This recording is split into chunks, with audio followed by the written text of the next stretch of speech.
Hey guys, welcome to Kingdoms and Castles. I know I don't put a lot of videos out, that's typical, but anytime I find a game that I find myself obsessing with a little bit, because it's totally kind of different in its own unique way, and I don't know, I just decided I really like this game and I wanted to do a video on it so I could share it with you guys. And that's really all you'll ever get from me on my channel these days.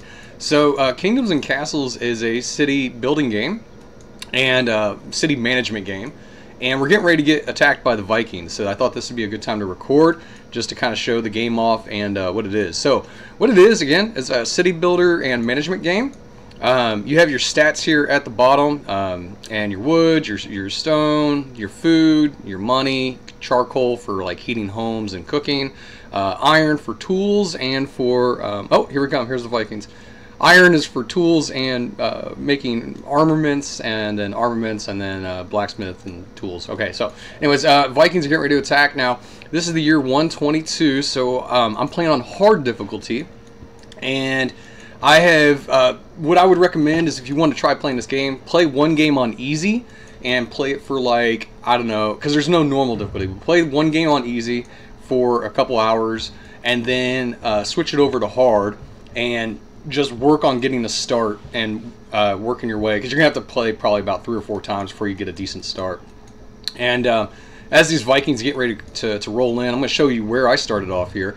This is my castle, this is the starting location, and I sort of branched out. This is a residential area.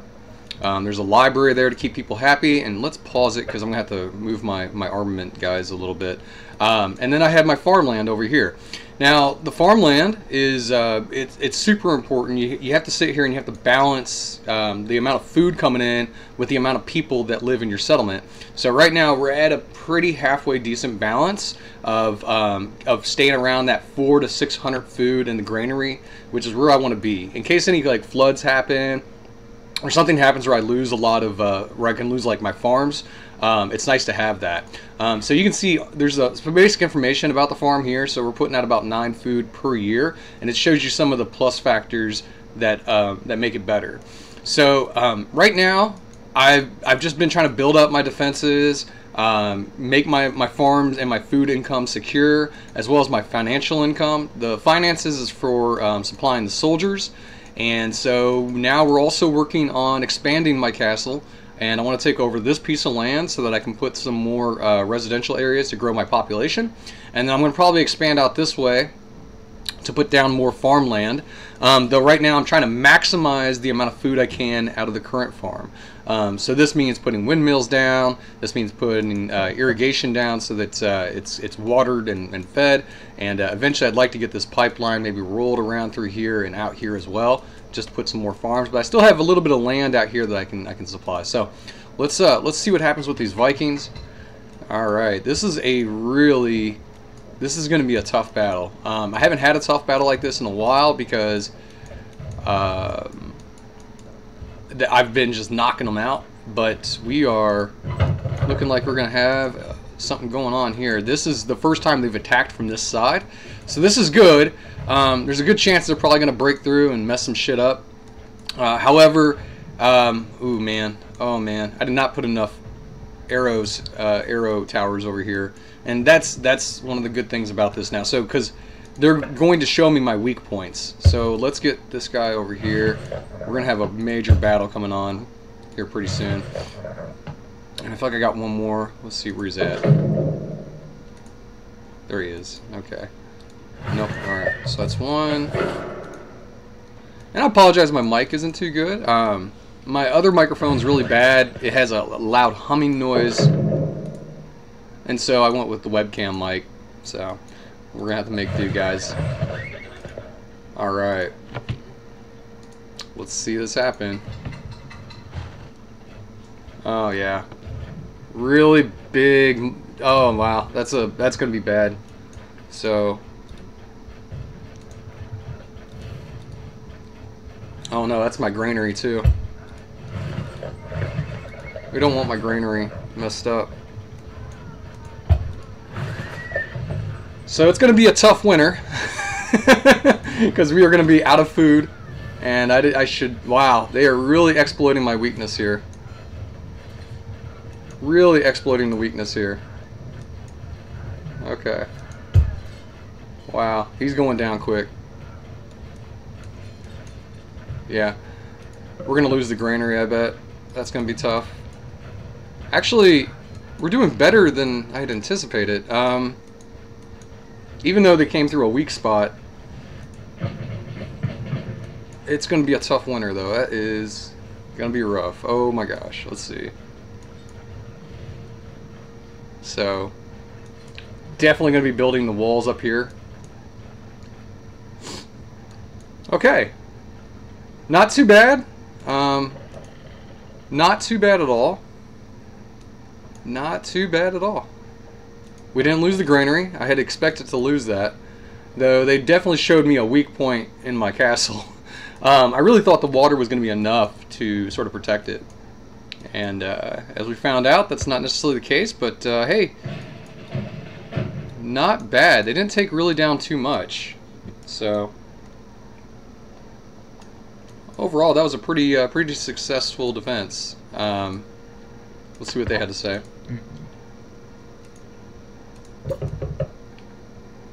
Alright, really not much to say about that. So, alright, so we learned a lot.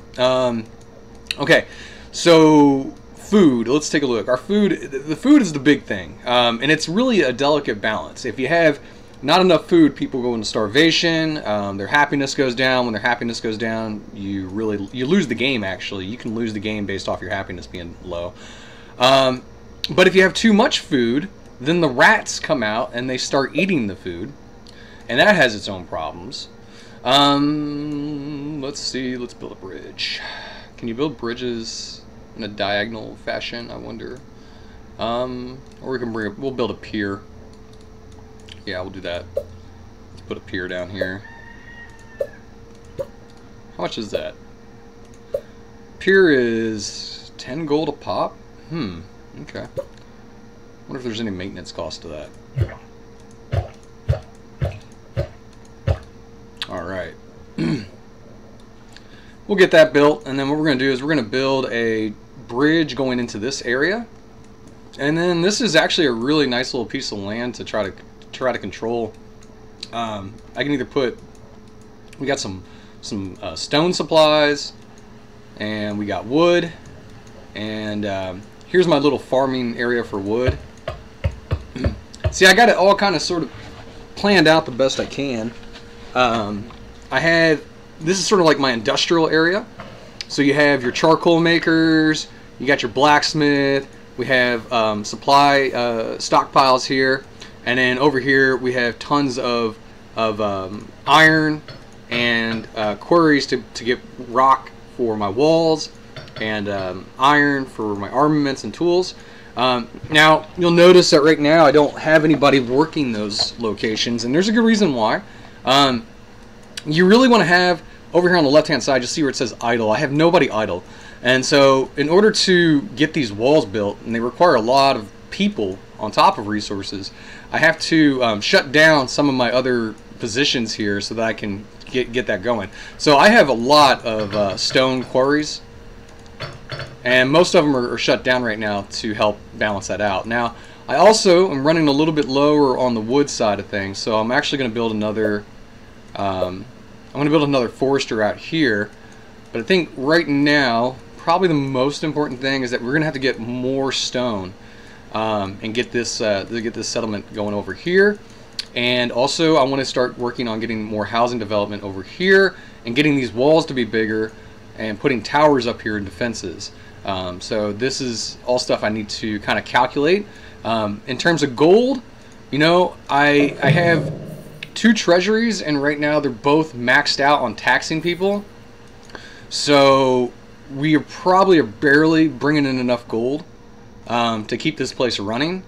So that's going to be another thing. And in order to get gold, you got to make sure people are happy. So it's as I build my settlements over here, I have to make sure I increase the happiness with libraries, maybe another church. Let's see how far this church goes out.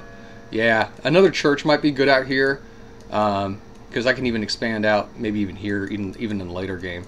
So just to give you an idea, just like, again, I started here, okay? This is my starting location. And just to show you how big the island is that I'm working on, this will get you kind of an idea of how much I've taken over. So I think that's going to be the plan. We want to expand out here, get some housing development going, make sure the housing development's happy, tax that housing development, get defenses built up here, expand my farmlands out a little bit more over this way, get some more farming going over here possibly, and start working on getting more development so that I can bring in more stone and more people. Because right now we're at 294 people. We only have 293 beds. So one person's probably going to leave the game here pretty soon. And hey, you know what? Let's celebrate. And this is going to increase our happiness because we're celebrating right now. Not everybody has access to a church or library. So it's probably these guys over here. Let's see. They have a library, but they don't have a church. Let's see how far that church goes out. They have a church. They're fine. But yeah, weak point. That's going to be the weak point. So, Kingdoms and Castles is... I recommend it. I think it's a great game. I come from that time where, you know, Dwarf Fortress was really big. But Dwarf Fortress, you know, me and my friend Burkel, we're both big Dwarf Fortress fans. But even we're both like, every time we get into a Dwarf Fortress-esque type feeling of like, we want to play that type of game, we look at Dwarf Fortress and we're like, no, we don't, because it's too much of an investment. You have to sit there and like learn all the little intricacies. And there's just enough complexities to this game to make it interesting, and it's not too difficult like Dwarf Fortress to learn, but it's not too easy. And there is still some like management and some thinking and some problem solving that you have to do in the game. So, Kings and Castles, guys, definitely recommend it. And I don't know if I'll do a whole lot of gameplay of this. I just kind of want to show it off so you guys could have an idea of what it's like. Yeah, so that's it. Alright, well, enjoy, guys, and thanks for watching.